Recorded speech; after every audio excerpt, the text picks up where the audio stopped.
Hello students, welcome all of you in your channel Biology Puskar.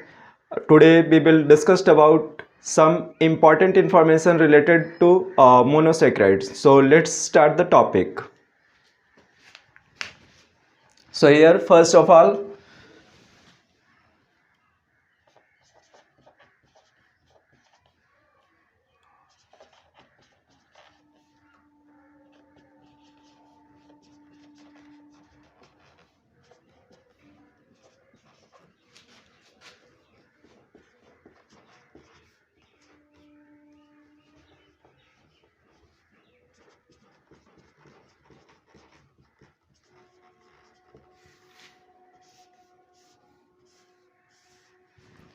Biological importance of monosaccharides. तो आज इस topic के ऊपर हम लोग बात करने वाले हैं। इसके साथ साथ कुछ और टॉपिक्स भी इस वीडियो लेक्चर में हम लोग डिस्कस करेंगे। तो स्टार्ट करते हैं फिर। बायोलॉजिकल इम्पोर्टेंस क्या होता है मोनोसैकेराइड्स का, उसको एक एक करके हम लोग डिस्कस करेंगे। ओके, तो सबसे पहले glucose.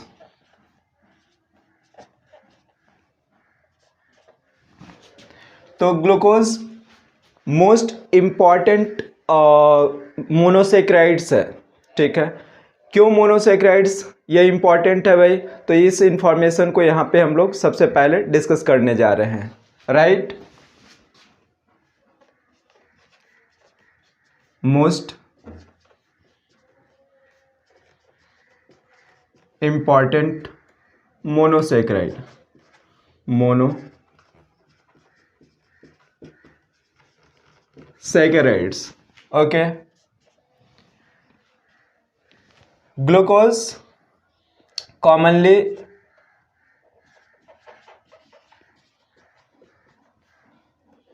called grape sugar,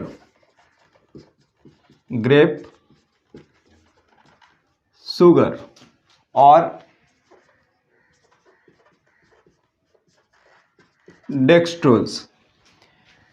glucose को ग्रेप शुगर भी बोला जाता है और उसके साथ साथ आप कह सकते हैं कि इसको डेक्सट्रोज भी बोलते हैं। राइट, इसके बाद नेक्स्ट, ये प्रेजेंट कहाँ कहाँ पे होता है? इन हनी,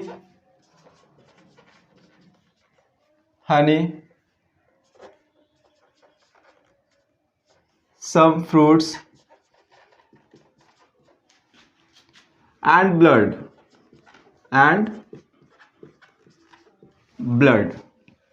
क्लियर हो गया ग्लूकोज के बारे में कुछ इंपॉर्टेंट इंफॉर्मेशन, बायोलॉजी में इसका क्या इंपॉर्टेंस है। ठीक है, तो ये सब बात यहाँ पे हम लोग करते हैं। इसके बाद नेक्स्ट एक और मोनोसैकेराइड के बारे में यहाँ पे डिस्कस कर रहे हैं, वो है आपका fructose.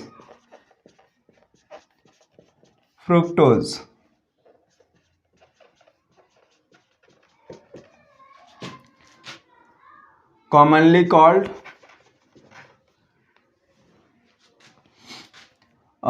fruit sugar,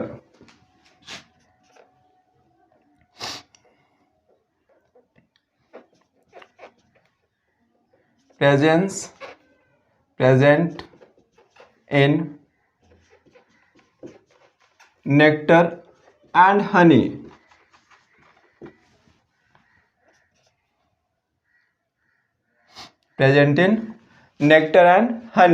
okay.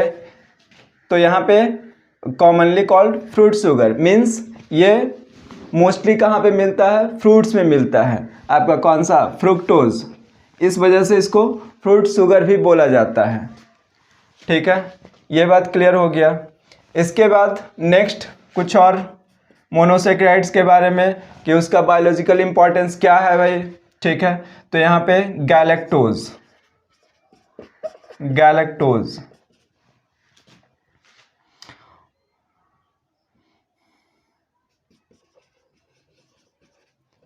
formed by hydrolysis of lactose hydrolysis of lactose and milk sugar and milk sugar. तो गैलेक्टोज कैसे बनता है? तो हाइड्रोलिसिस होता है किसका? लैक्टोज का और मिल्क शुगर का, ठीक है, मिल्क शुगर का। और क्या बन जाता है? गैलेक्टोज बन जाता है। एंड चेंज इनटू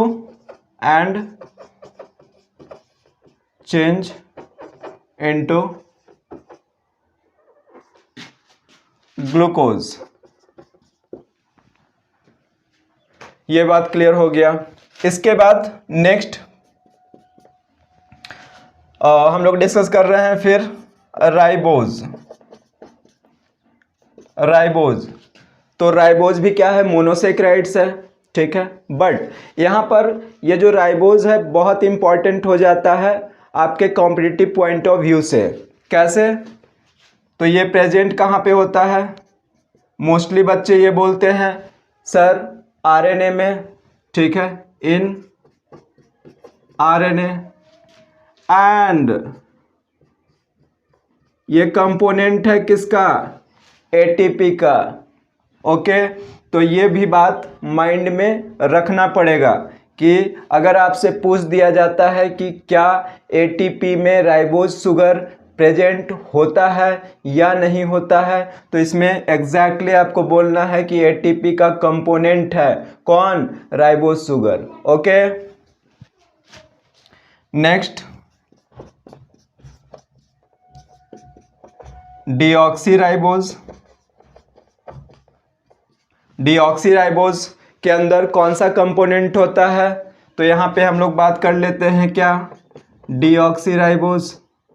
डीऑक्सीराइबोज किसका कंपोनेंट है? तो ये कंपोनेंट है, कहाँ पर मिलेगा?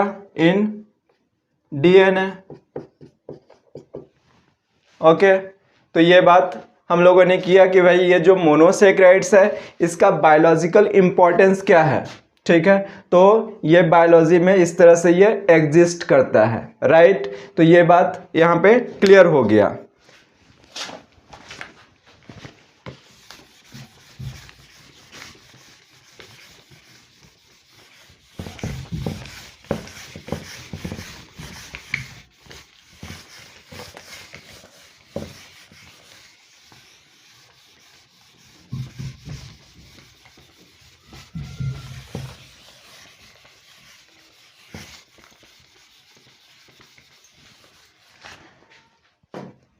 तो अब यहाँ पे हम लोग बात करने वाले हैं क्या?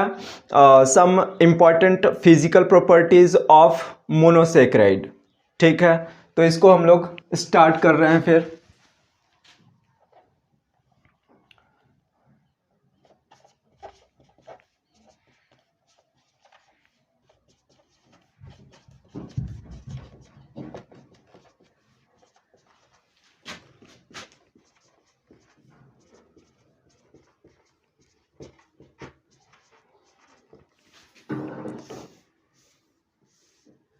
Physical properties of monosaccharide. Okay, तो फर्स्ट फिजिकल प्रॉपर्टीज के अंदर यहाँ पे बात कर लेते हैं कि ये क्या होता है? कलरलेस होता है।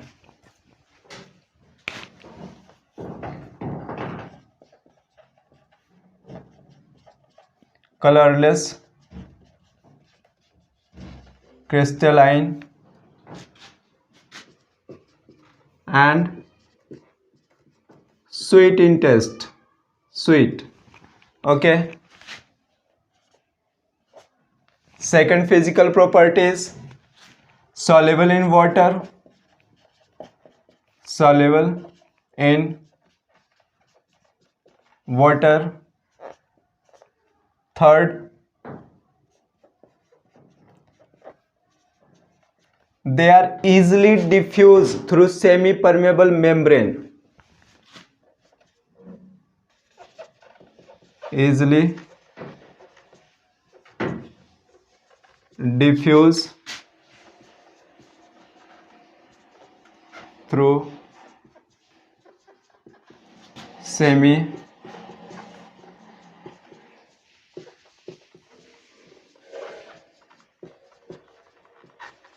मेम्ब्रेन। ओके, ये भी इम्पॉर्टेंट पॉइंट है, आपका माइंड में रखना है कि सेमी परमेबल मेम्ब्रेन से क्या होता है, इजिली डिफ्यूज कर जाता है। कौन? Monosaccharide. Next one,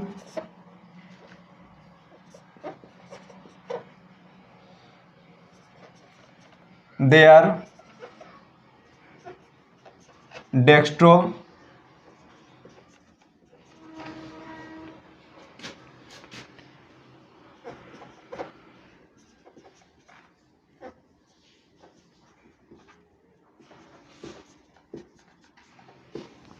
dextrorotatory and levorotatory monosaccharide show करता है। तो इसका मीनिंग क्या होगा यहाँ पे हम लोग समझने की कोशिश करते हैं। ठीक है, तो ये आपका सपोज कर लेते हैं कि ग्लूकोज है, C double bond H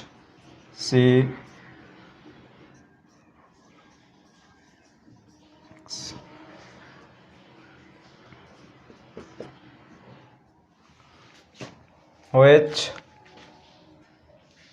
H H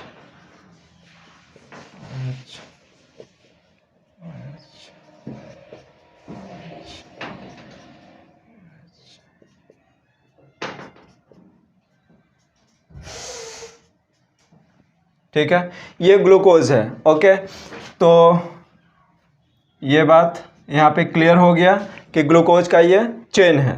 ठीक है, अब इसके यहाँ पर हम लोग डेक्स्ट्रोरोटेटरी एंड लीवोरोटेटरी समझ रहे हैं, तो इसको पहले एक ड्रॉ कर लेते हैं। COH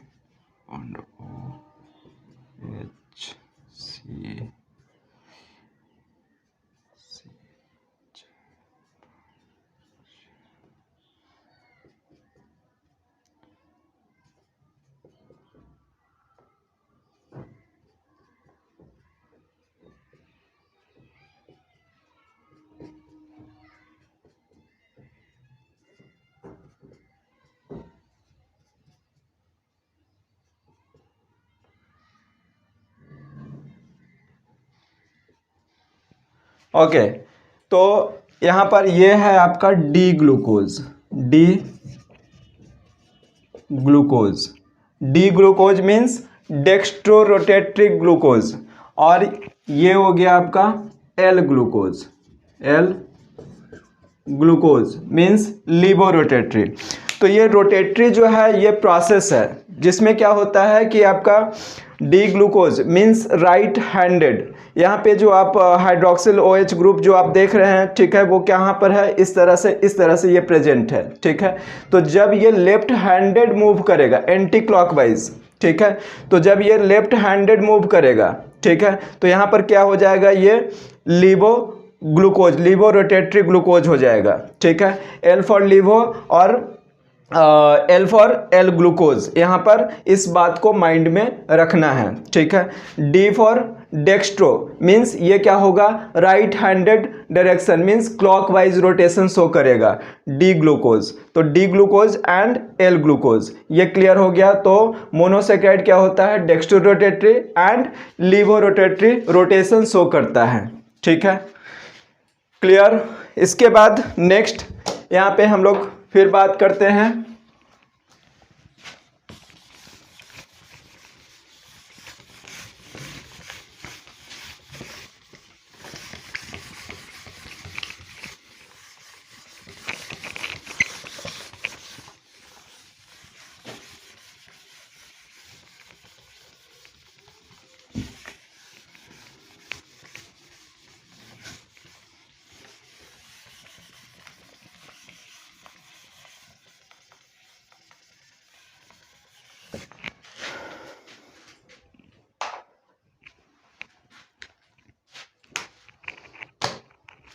अब हम लोग यहाँ पे बात करने वाले हैं क्या कि जो केमिकल प्रॉपर्टीज़ होता है मोनोसेक्राइड का वो कैसा होता है। ठीक है, तो सिंपल शुगर का कुछ केमिकल प्रॉपर्टीज़ होता है जिसके बारे में यहाँ पे हम लोग डिस्कस करेंगे। ओके, तो फर्स्ट यहाँ पे हम लोग मेंशन करते हैं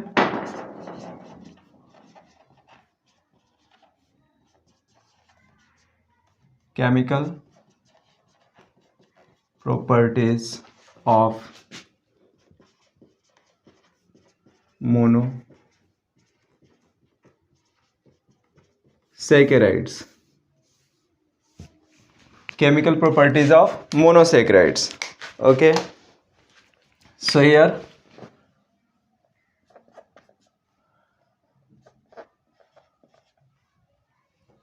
basically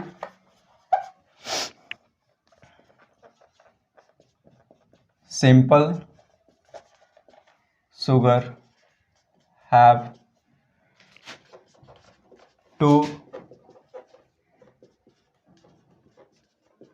important chemical properties.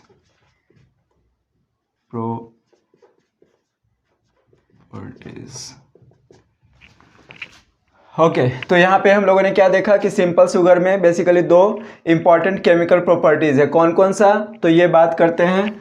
तो फर्स्ट यहाँ पे reducing properties,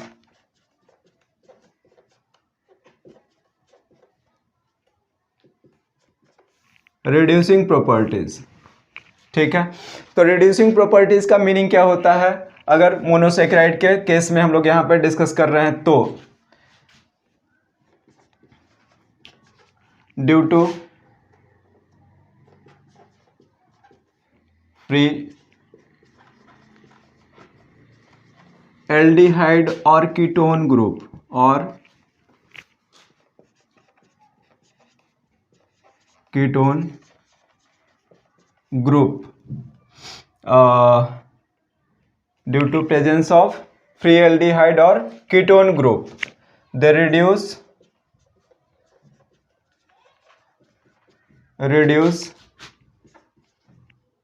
copper 2+ into copper 1+, ठीक है। तो क्यूप्रिक आयन से ये क्या होता है, क्यूप्रस आयन में कन्वर्ट कर जाता है, ठीक है, due to presence of aldehyde और कीटोन ग्रुप। ओके, ये बात क्लियर हो गया। इसके बाद इसी में हम लोग एक बात और क्या कर लेते हैं कि प्रेजेंस ऑफ रिड्यूसिंग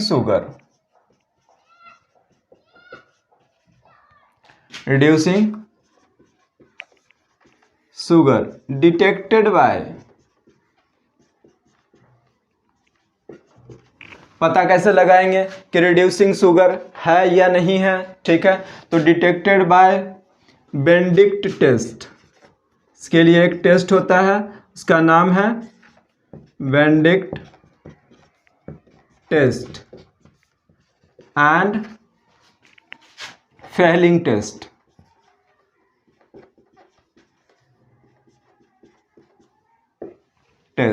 ओके, तो यहाँ पे हम लोगों ने देख लिया क्या, ये रिड्यूसिंग शुगर है, detected by Benedict test and Fehling test, ठीक है। तो नेक्स्ट जो है आपका नेक्स्ट प्रॉपर्टीज वो है आपका ग्लाइकोसिडिक बॉन्ड। तो ग्लाइकोसिडिक बॉन्ड के बारे में यहाँ पे अब हम लोग डिस्कस करेंगे, ठीक है। तो उसके लिए थोड़ा ज़्यादा स्पेस चाहिए, तो इसको मैं इरेज कर दे रहा हूँ।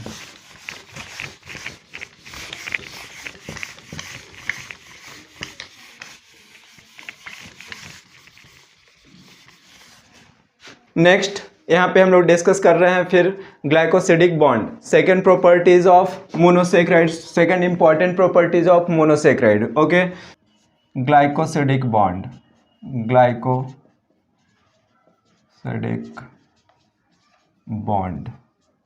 ठीक है। तो ग्लाइकोसिडिक बॉन्ड को क्लियर करने के लिए पहले हम लोग एक डायग्राम ड्रॉ करेंगे, उसके थ्रू क्लियर हो जाएगा कि ग्लाइकोसिडिक बॉन्ड फॉर्म कैसे करता है। ओके,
ठीक है। तो ये दो स्ट्रक्चर यहाँ पे ड्रॉ किया है, ये है क्या, तो डी ग्लूकोज, डी ग्लूकोज, ये भी क्या है, डी ग्लूकोज। ओके, तो यहाँ पे क्या करवाना है, ग्लाइकोसिडिक बॉन्ड फॉर्म करवाना है। ठीक है, तो इसमें होता क्या है, तो सबसे पहले यहाँ पर हम लोग देख रहे हैं ग्लाइकोसिडिक बॉन्ड कैसे फॉर्म करता है। ओके, तो यहाँ पर क्या करेंगे, वन वाटर मॉलिक्यूल रिमूव कर देंगे। ठीक है, वन वाटर मॉलिक्यूल क्या किया हम लोगों ने, रिमूव कर दिया। ठीक है, H2O, ये जो प्रोसेस हो रहा है इसको हम लोग क्या बोल देंगे, कंडेंसेशन। ओके, अब स्ट्रक्चर कैसा फॉर्म कर जाएगा, तो यहाँ पे हो जाएगा आपका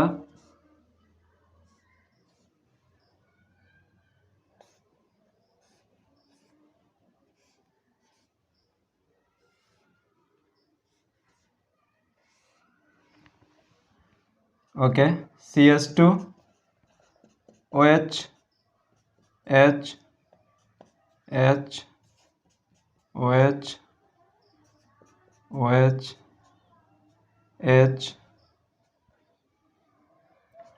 H OH, यहाँ पे आपका क्या हो जाएगा, H, ये हाइड्रोजन और इसके साथ ये ऑक्सीजन।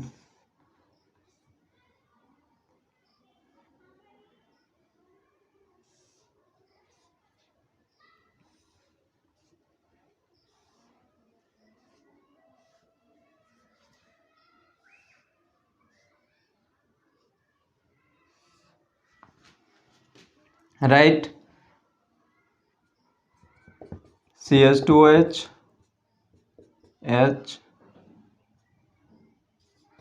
OH H, ये आपका H OH OH और ये H।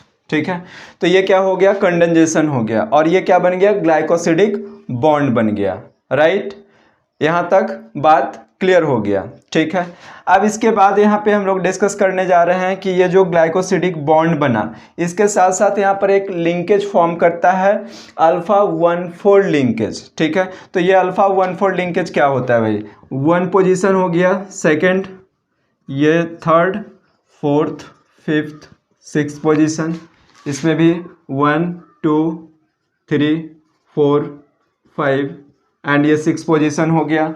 ठीक है, किसके किसके बॉन्ड बीच कौन कौन से कार्बन के बीच बॉन्डिंग हो रहा है, 1 और 4 के बीच। ठीक है, तो इसको यहाँ पर अल्फा पोजीशन बताया जाता है और ये हो गया इसका बीटा पोजीशन।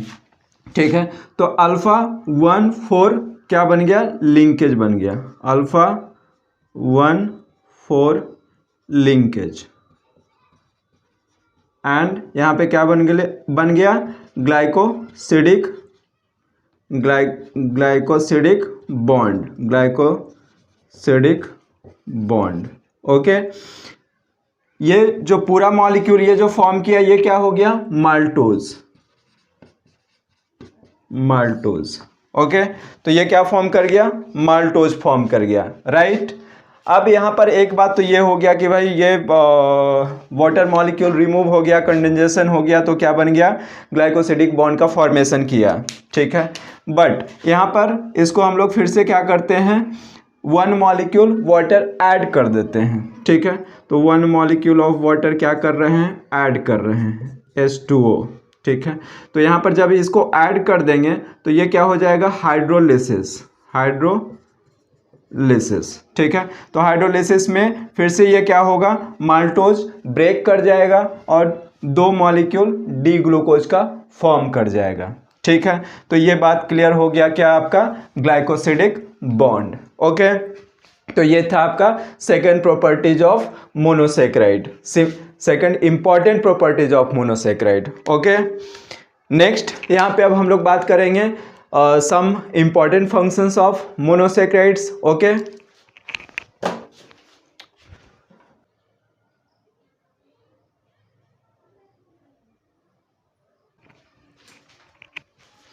ओके।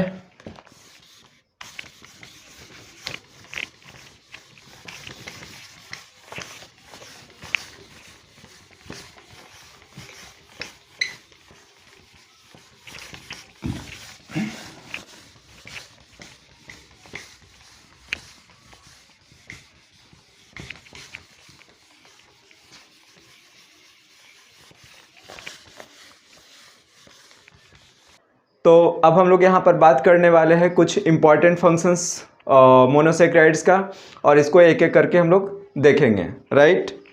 तो functions of monosaccharides, functions of monosaccharides, ठीक है। यहाँ पे कुछ इम्पॉर्टेंट फंक्शन हम लोग डिस्कस करेंगे। फर्स्ट फंक्शन है सोर्स ऑफ एनर्जी। मोनोसेक्राइड क्या है? सोर्स ऑफ एनर्जी है। फॉर एग्जांपल अगर यहाँ पर बात करें तो कौन सा हो जाएगा? ग्लूकोज, ग्लूकोज, ठीक है। तो glucose best source of energy है, ठीक है। तो सेकंड, यहाँ पे सेकंड फंक्शंस में बात करते हैं तो ये जो मोनोसेक्राइड है वो बहुत सारे मैक्रो मॉलिक्यूल्स का कंपोनेंट भी होता है, ठीक है। तो components of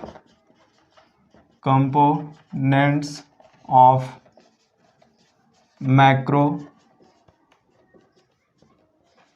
molecule like ribose. Ribose क्या है? मोनोसेक्राइड है। राइबोज किसका कंपोनेंट होगा? तो ये आरएनए का कंपोनेंट हो जाएगा, ठीक है। आरएनए में प्रेजेंट होगा। डीऑक्सी राइबोज, डीऑक्सी राइबोज, तो ये आपका डीएनए का कंपोनेंट हो जाएगा, ठीक है। ये बात क्लियर हो गया। इसके बाद थर्ड फंक्शंस में जब हम लोग बात करते हैं तो ये क्या करता है? बिल्डिंग ब्लॉक की तरह काम करता है। Building block.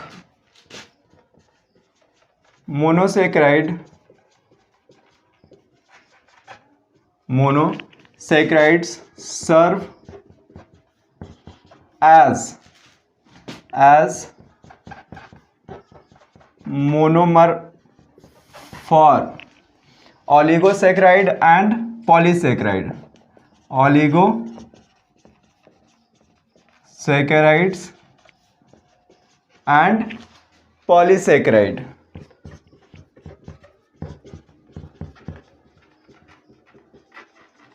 Polysaccharides, okay. Fourth function में यहाँ पे हम लोग बात कर रहे हैं क्या कि ये जो मोनोसेक्राइड, बहुत सारा मोनोसेक्राइड ऐसा है जो इंटरमीडिएट प्रोडक्ट की तरह भी बनता है, ठीक है। कौन कौन सा और कहाँ पे, ठीक है। तो यहाँ पे इंटरमीडिएट प्रोडक्ट्स, ठीक है। इंटरमीडिएट प्रोडक्ट या इंटरमीडिएट कंपाउंड, यहाँ पे एग्जैक्टली अगर बोलें तो ज़्यादा सही होगा। इंटरमीडिएट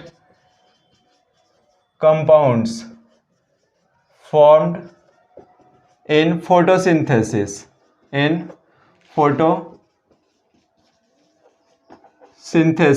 ठीक है।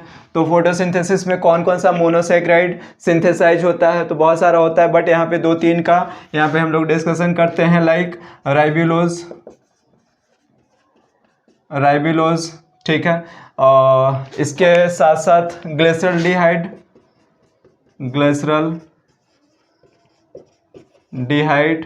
सीडो,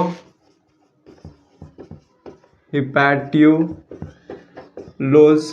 ठीक है, एटसेट्रा। ये सब यहाँ पे क्या होता है? इंटरमीडिएट कंपाउंड की तरह फॉर्म करता है। कहाँ पे? फोटोसिंथेसिस में। और ये सब है क्या? मोनोसेक्राइड है, ओके। नेक्स्ट फंक्शंस में यहाँ पे बात करते हैं फिर कि मैमरी ग्लैंड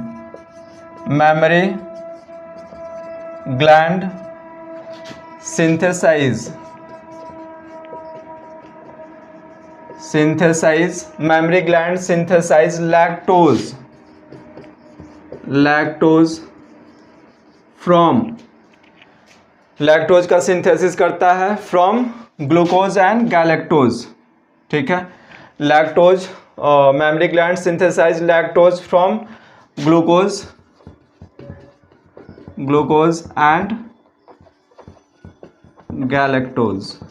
ओके, तो ये कुछ इंपॉर्टेंट फंक्शंस यहाँ पे हम लोगों ने डिस्कस किया और कुछ इंपॉर्टेंट प्रॉपर्टीज डिस्कस किया इस वीडियो लेक्चर में। आगे हम लोग बात करेंगे फिर दूसरे टॉपिक के ऊपर, ठीक है। तो आज इस वीडियो लेक्चर में इतना ही। Okay, thank you.